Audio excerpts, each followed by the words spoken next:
season and the chance of the third place match. Check in with Riv, who's standing by with Immortals mid laner. Thank you very much, gentlemen. I am joined by Pobelter after their very tough matchup in the semifinals versus Team Solo Mid. I have to ask you, coming off the bat, Pobelter, are there any kind of initial thoughts going into the game and now after the game?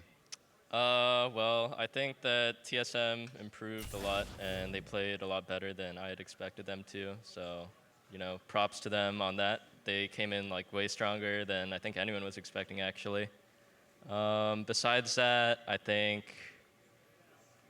I don't know, it just felt pretty hard to face up against them. I think maybe our read on the meta was wrong. We kept trying to like pick damage dealers against all their tanks and then didn't really feel like it was working out. Whether it was up to execution or like whether our like theory on it was wrong, I don't know. We'll have to discuss it, but yeah.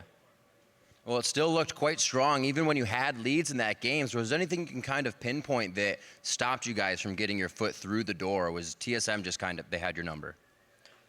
I think they had pretty good disengage in most of the games. Actually, well, that last game, I mean, it was pretty hard to kind of like find an engagement on them, which is what you want to do as Lissandra. And then it felt like we couldn't really peel back and fight either, because Maokai was like not killable. Yeah, wow, it was just tough. My brain's like kind of frazzled right now. Well, I'm sure a lot of people are kind of wowed by the results of that matchup. I do have to say, final question for you, though.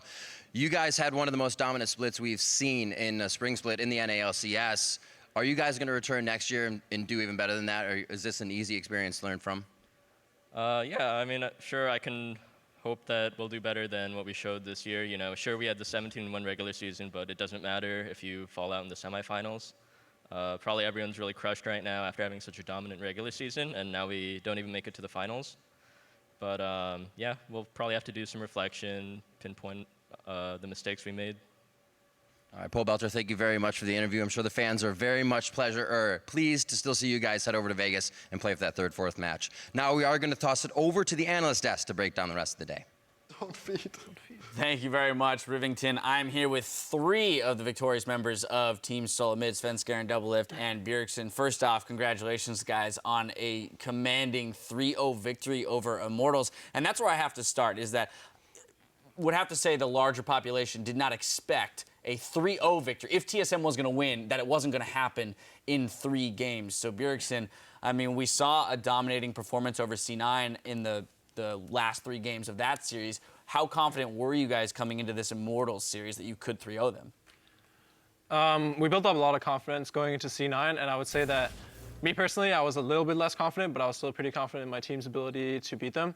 And after the first game, when we came back, I think it just really proved to everyone that even though we can play a bad early game, we can make a lot of mistakes, we can win any game. And that just made us play so much better in the other games. 22-20 was your score line there against Immortals, so fabulous play out of you. Doublelift, coming to you. I did ask you following the C9 series how exactly TSM came together in the 2 weeks that you had off, but here now you've put down the 17-1 Immortals from the regular season. That's just another tier up. So what was it in particular that you guys worked on going into this series against the first place Immortals? I think we just focus on the aspects that are most important to us, and especially right now in this meta, it's pretty much all about shot calling, the right lane allocation, and just like teamwork, team play, and team fighting. Like, for example, even yesterday, CLG versus TL, all the rotations just kind of like ended up being like, whatever, let's just team fight 5 times in a row. And that's exactly how we went against Immortals too. We just out team fought them. So we really, really tunneled on that. And I think it was definitely like a great like harvest, I guess, of our work. Sven, last time I spoke to Bjergsen, he mentioned that the 2 of you had been working greatly on your synergy, and that showcased both in the game against C9, but also today. For you in particular, though, as an individual, received some criticism and flack throughout the season as being one of the underperforming members on the team. Here, though, you step up and you put down the MVP of the league in Reignover. I mean, absolutely schooled him in the jungle through all 3 games. So for you as an individual, what was the journey like between the regular season and the playoffs? I just feel like the regular split, we just didn't fit together as much as a team. But since the energy lost, then everyone like really thought about what to do and how to improve as a team, and we just came together. And beating Reignover, I think he's really good, but the meta right now is more favored towards me, kind of. because tanks top is really good and stuff like Nidalee and Graves jungle can actually work. So he's really good on Rek'Sai and Gragas, which I'm not as good on. So I think the meta just favors us right now. Well, speaking of meta, right, we saw in game 1 kind of an insane composition come out of Immortals. We saw the triple AD carry, but it's not a triple AD carry comp that we've seen prior. We had the Lucian top. There was no Kindred or Graves to be found on their side of the map. So Bjergsen, when that comes out in game 1 of a best-of-5 series, one, did it throw you for a loop, and how did you guys identify the way to play around that composition? It's definitely difficult because you see these AD carries, you don't know which is going where. I see Huni playing Corki, Lucian top, all these different kinds of champions. But I think it was really just about playing team fights and locking down one of these AD carries in every single team fight, and we can just always blow one of them up. And once we blow one up, they basically become a 2-threat comp, and our Maokai will just out-tank them. So it was really looking for the right engages and identifying what does this strange comp that they build do? It pushes towers really well, and what does our comp do against theirs? Yeah, Haunts are coming up big, playing Maokai and Poppy. Those tanks, as you mentioned, being so important in the top lane. Couldn't help but notice, though, that Echo was absent from the series. Doublelift, I'm going to turn to you on that one. I mean, where does TSM think that Echo falls into the power rankings, given the fact that it seems like the rest of the world is willing to first pick that champion? I think, just depending on the team comp, we think Echo's pretty good, but if you need hard CC, then things like Maokai and Poppy are better because Echo's W is kind of situational, and he kind of needs setup for it, and he's more of a dive in the backline sort of champ. Yeah, I'm surprised Tuni didn't pick it. I honestly think it's kind of embarrassing that he just can't play tanks top. First game he played Lucian, I kind of thought he was trolling, and then after that when he just kept playing carries, it was just really strange. So I think like Dennis just said, or like Sven just said, the meta kind of favors us, and it's obviously a tank top meta, but Huni just could not play it. Speaking of which, Huni did have a lot of difficulty in the series today, and in our opening feature of the day, Doublelift, we heard you say that the key to beating Immortals was going to be to beat them in one game, and then they would tilt. I mean, you did just that in game 1, but, there's some sentiment around, well, that was just more of the tilt meme. But then at the same time, that's exactly what happened. So how exactly did you guys identify the strengths and weaknesses of Immortals and the right areas to attack going into this series? They're pretty one-dimensional. So Huni just refuses to play tanks, and Reignover is basically just on initiation duty with Rek'Sai and Gragas because of that. So it's kind of like a spiral effect. And then Adrian's champion pool is literally just Karma, Janna, Soraka. So we kind of knew exactly their bottom lane is just going to play only for lane, and if they don't completely crush lane, then they're useless. And Pobelter's just a wave clearing mid laner who plays pretty standard and consistent, steady. So I think they're a very kind of easy team to read from the get-go. Yeah. Now Sven, you as a team having that 6th seed going into playoffs, given the fact that this is the first split we've done dynamic seeding, it meant that you had to play through the 3rd seed Cloud9 and now the 1st seed Immortals. So arguably the toughest road to the finals of any team, and yet you've done it. Talk to me a little bit about what this means then for the team and the morale as you move forward and look at that finals against CLG in the playoffs. Yeah, so having the toughest way to the finals didn't really bother me too much because if we want to win the split, we have to beat the toughest opponents anyway, so just meeting them early on can give us a lot more confidence going into the finals. And going into the finals, I think we should be very confident, and I think we can beat CLG. Speaking of the finals and speaking of CLG, Doublelift, back to you. You were on CLG winning the finals last split. Here you are on TSM against CLG to try and take that title back. What is your confidence level against this team having watched them play yesterday? Oh yeah, I know them pretty well. I think it's TSM versus CLG is a double-sided matchup, so I'm pretty confident. There you go. Yeah, whichever team Doublelift side gonna have the confidence there. Bjergsen, we've heard from you that the team, has aspirations, of course, beyond just winning the NA LCS. You're looking at MSI, looking at international play, as you always are. Considering that you do win the finals and you move on to MSI, what are the big goals and aspirations there, and how do you expect to do? Well, of course we have big goals, but we're just going to focus on ourselves and our own performance because we improved so much in these last 3 weeks. And if we can keep that improvement up all the way up to MSI, I believe we can perform really well.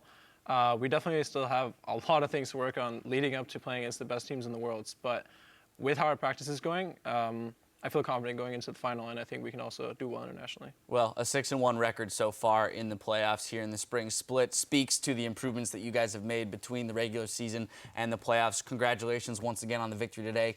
Can't wait to see you guys in the finals. Now, though, it's time to recap the series, so let's check back in with the caster desk. Thank you very much, Dash. Man, this was absolutely incredible. Just this series was so much fun to watch. TSM turning it on so strong. It was really incredible watching them finally come together. The team that they were supposed to be the whole time.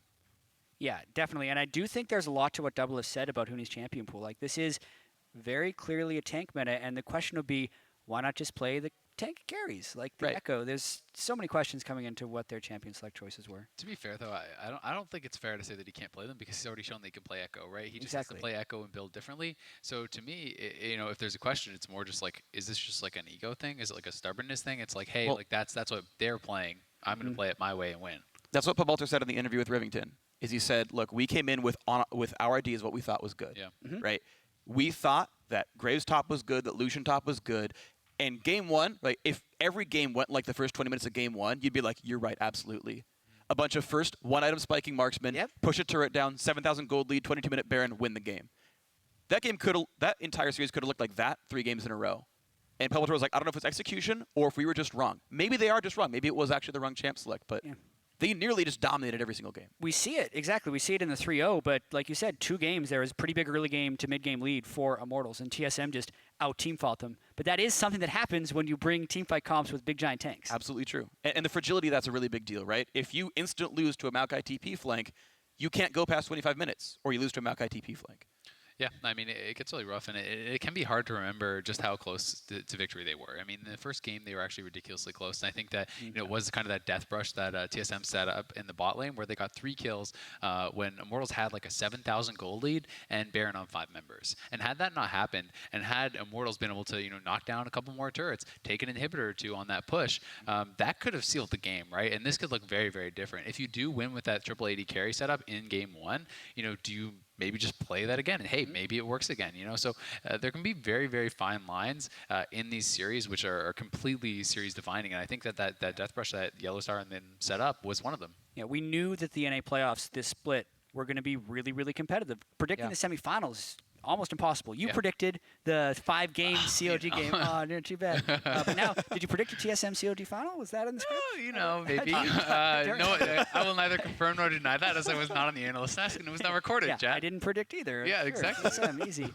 But a big thing in that game was just the jungle control as well from Svenskeren. We mentioned during one of the games that there were 12 jungle buffs stolen from Immortals in all of the regular season. In this series alone, Immortals lost 12 blue and red buffs if you combine them. So 18 games versus 3 games, and they had never been pressured like that this year. Yeah, and what it sets up for is a really exciting midseason, or actually road to the midseason invitational, but also NA LCS final. Like, regardless of whether TSM or Counterlogic Gaming wins, I'm going to be like super excited, super proud of whichever team won in NA, because we actually have, I think, 4 to 5 really, really, really good teams in North America. The teams that made the final super deserved it, right? CLG in 5 over Liquid was a really big deal. TSM's road 3-win over C9, 3 over Immortals, super huge. These teams are in top shape. The one that goes is going to be, I think, a very strong team, one that NA fans could be excited to back and watch them in that tournament. Yeah, I mean, this is a very complete-looking TSM. I'm actually much happier to see them win this way than to just see, not that Bjergsen didn't go off,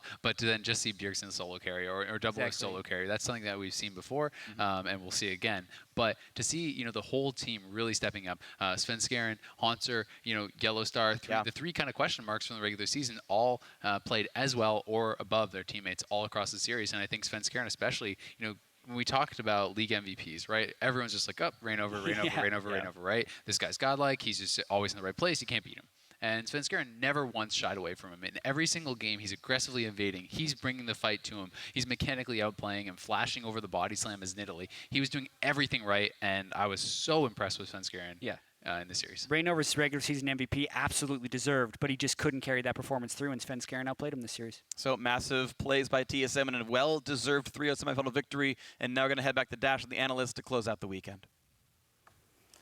Thank you very much, gentlemen. 3-0 victory for TSM. I've got to say how ye of little faith, both of you, with your Immortals picks. I predicted 3-0. I'm still going to make it by 4 o'clock. Zyrino, yeah, that's right. With and gym I guarantee time. you I'm going to do more training in that hour than Immortals did in the last few weeks. Ooh, all right. right, okay, so let's dive into this a little bit, Zyron. Expand then on give me your final thoughts on this series and why it is that Immortals wasn't able to put up as big of a fight. So they still stuck with the whole tank jungler have some type of damaged top laner, whereas damaged top laners eventually get outscaled by the tanks more often than not, especially the tanks in the meta right now with Iceborne Gauntlet and Sunfire Cape the way they are. Incredible high damage tanks, which usually shouldn't be happening, but in the meta, that's how it is. Right. And then in the jungle, you usually have a Kindred, you usually have a Graves, Nidalee, something that is your third threat. And TSM did that. TSM were able to execute on that. And then on the other side, Immortals, they looked like they were behind. They talked about how they were practicing things. They were already practicing for MSI. Yeah. Like, they're looking too far ahead at that point and bragging a little bit. And also, when you're already first place and you know you're first place during the regular season, and then you talk about how you have all these picks, all these gigantic champion pools, it's like, well, it didn't show any flexibility here. It just showed that they had more of the same. And Wild Turtle on Jhin, it looked like he was trying to adapt, but Jhin right now in these compositions and with Wild Turtle playing it, he just didn't seem as proficient on it as you would like a Jhin player to be. Yeah, I know. So we have some frustrations regarding the way that Immortals prepped and came into the series and then how they adjusted throughout. Let's talk a little bit, Loco, about TSM and what they did correctly. I mean, I had the opportunity to interview 3 of the players, and they spoke a lot about, getting to a place that mentally they could all be on par with each other. They identified strengths and weaknesses in the team, and Sven, of course, stepping up. But for you, what was the biggest factor in a TSM victory today? I mean, Sven stepping up was huge, and Haunter's the best tank player right now, along with Sam. And I think Haunter played tanks incredibly well. Like, at the end, he's just an unkillable tank bot, and then it doesn't matter how many DPSers you have a tank, you don't have enough utility, you're not going to win. And touching back a little bit on Immortals, I don't think their prep was terrible. The first game, the prep was pretty garbage. Like, Lucian top, what are you thinking? Yeah. It's not terrible, but it's garbage. No. Game 1. Game 2, yeah. I know you had said that game 2 you really liked their draft. Yeah. It was an execution issue. GP Gragas, I thought were completely fine. GP is a carry top, Gragas is a tank jungle, but they're still very in meta. These aren't like champions they pulled from like, oh, I just want to play these. Yeah. These are good champions in the meta. And third game, like, Graves is still, I think, a decent enough champion. It's just Huni was so uncoordinated with rest of his team throughout the whole set, where Huni would be dying solo, or there would be a 4v4 or a 4v5 fight, and Huni won't teleport until later. Like, that's one of Huni's biggest strengths. Like, he's always there first. He teleports at the perfect times. He gets the perfect flanks, and we just didn't see that today from Huni. And what I was seeing from the champion pools, like, you're talking about Gragas and Gangplank, this is the workaround when you haven't adapted. So you're being like, okay, we're kind of cheating it. We are going to be able to have it tank, and we're also going to have a damage top laner. But the reason the meta is the way that it is right now is because when you have that damage dealer in the jungle, it's just so effective. It's so good, especially the ones that are in meta, and you get the pressure. Like, Svenskeren was showing up at all of the buffs and taking them from Reignover, and they were able to collapse on those sides. And I think that that's what really stepped up for Svenskeren, was his champion pool was just way more in the meta than Reignover's at the moment. And Reignover's being pretty stubborn with the picks that he was going with. 3 solid performances from TSM today. Plenty of killer performances from individuals today, but only one man can earn the title of Player of the Series, and today, that is Svenskeren. TSM's jungler was instrumental in their sweep against Immortals, keeping the pressure up against Reignover all series, including a massive Nidalee performance in Game 2. Just running him all around the map. Reignover, he was just getting all these kills and picking people off, and he even had a fantastic performance in their quarterfinal. So if he's able to keep this performance up coming into Smithy on CLG in the finals, I want to see what he's able to do, because they're going to compete over champions at this point. They both have not even a similar style, but they're both very adaptive. They're able to go for the farm if they need to and have that heavy farm jungler, or they can just be like, okay, I can play to this lane or that lane, and he showed versatility in the lanes that he's able to actually play towards. It's not just one style. Yeah, he showed versatility in his champion pool as well. He played 3 unique champions today. We didn't even see the Kindred because it was banned out. So he's very much in meta and been a solid performer throughout the playoffs for TSM so far. Now, before we go, let's take a look at our complete playoff bracket. Our top 4 teams are all headed to Sin City next weekend, and you can't script this any better, folks. Rivals TSM and CounterLogic Game will once again face off for the championship title, which means that Liquid and Immortals will be playing for 3rd place. Let's start with that matchup since we've got you on the desk, Loco Doco. Liquid versus Immortals. You weren't expecting this based on your prediction today. So what are your thoughts now about that series? Oh, versus Immortals? Yeah. I'm pretty confident going into it. I feel like our team, like, we took the loss really well. We talked about what we did wrong, and like everyone really came together, and we're like, no, we're still gonna stick as a team. We're gonna review this together. We're not gonna put blame on other people, and we're gonna come out stronger. And I'm questioning if Immortals can do the same and seeing how much they can adapt, because they've shown that they didn't take these 3 weeks to adapt. They took these 3 weeks, and we're 17-1. We don't need to adapt. We're gonna do what we do best, and it didn't work out. So it's gonna depend on what they do in the next week, but I feel pretty confident going into it. Maybe they were a little lax during those few weeks and not preparing to the best of the ability that they had, but I think that they're gonna be angry now. I think that because of these losses and the humiliation associated with it, because it's a 3-0 sweep by TSM, first seed versus sixth seed, you thought you had it in the bag, you were not expecting this outcome at all, you got crushed. They're going to go back to the drawing board. I think Echo is something that they're going to pick up very quickly, and I think they're going to start rounding their compositions out with that and say, we need to play these things now, and we need to learn to adapt in the future if they want to stand a chance at going to Worlds in the summer. Yeah, it'll be time to buckle down for them, but there should be plenty of confidence coming out of Team Liquid with a very close 3-2 series against CLG, which brings me to our final matchup, CLG versus TSM. You know, now that we've had an opportunity to see both of these teams play this weekend, thoughts on that matchup and how it might play out? For me, I think someone that's going to be really crucial is Stixxay. I feel like Stixxay didn't have the best series versus us, and out of all 10 players, Stixxay is probably the most questionable one. If he can step it up, I think it's going to be a very, very even series. Jungle matchup pretty even. Mid matchup, I would say, is a bit tilted towards Bjerg. Support, probably way tilted towards Afro, and then top is even or tilted towards Hanser. Okay. All right. And what about you, Irene? Pretty much agreement across the board? I agree. Yeah, Bjergsen tilted over Huhi, and then Stixxay is the one that you have to watch. And Doublelift said it's a double-sided matchup. He's going up against Afromu. So in the finals, he's playing against his former lane opponent, or lane partner, so you actually might have more information on the guy, but they have it about each other, so we'll end up seeing what happens. I'm really excited for that. Either way, two very exciting series left to play out, and as we move forward to Las Vegas and the Spring Championship Finals, we'll be revisiting some of the epic moments from the 2016 season. Now, we've got a few goodies for you today. Our first from Little Vitcomte. My favorite moment was when the game was in the game when GBM stole 2 Barons. Just insane how he could do that once, let alone twice in one game. Here you go. Take it before it wears off. The Q's off. He goes in. That's going to be the laser steal from GBM. Baron gets taken by NRG.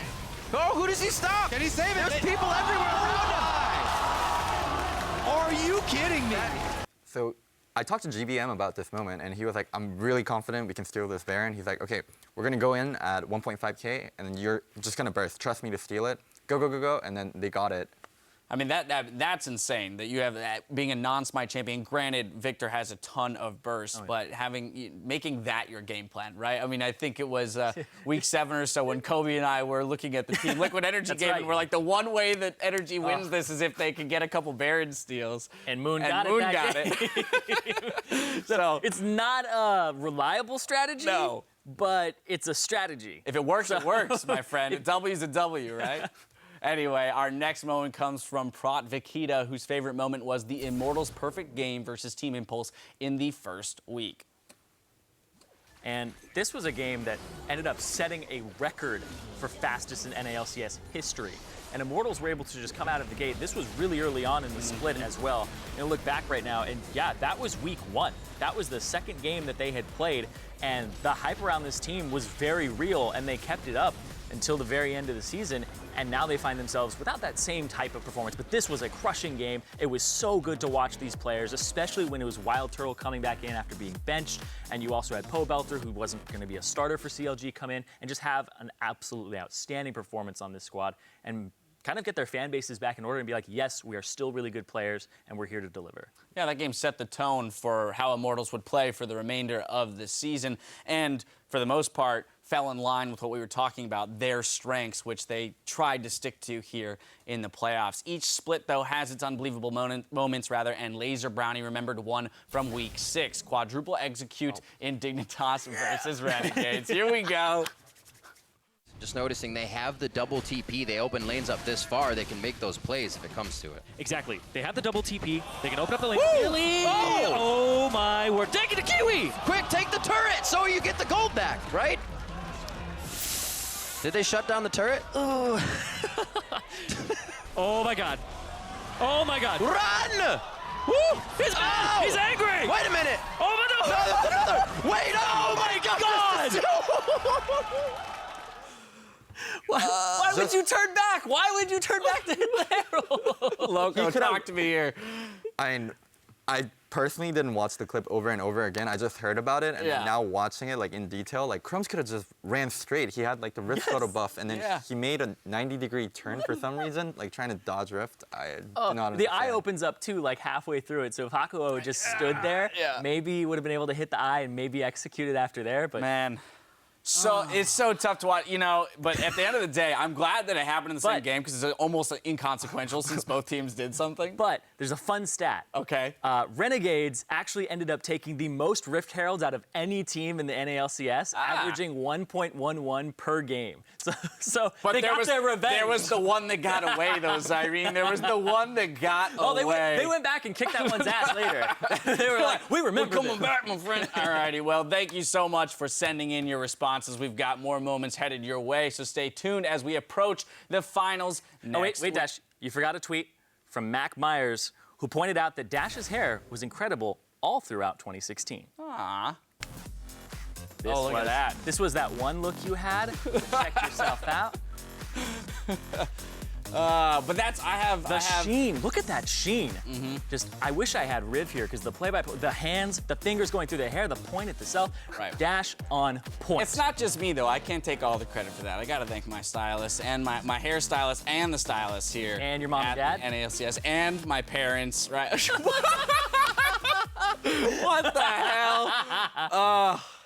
That's ridiculous. Now I'm like looking at my hair in the monitor right now. Well, that's gonna do it for us today. I'd like to extend a very special thank you to Loco Doco for joining us on the analyst test today. And now for myself, the casters, and the entire live broadcast crew, and my hair. Thank you for watching, and we'll see you next weekend.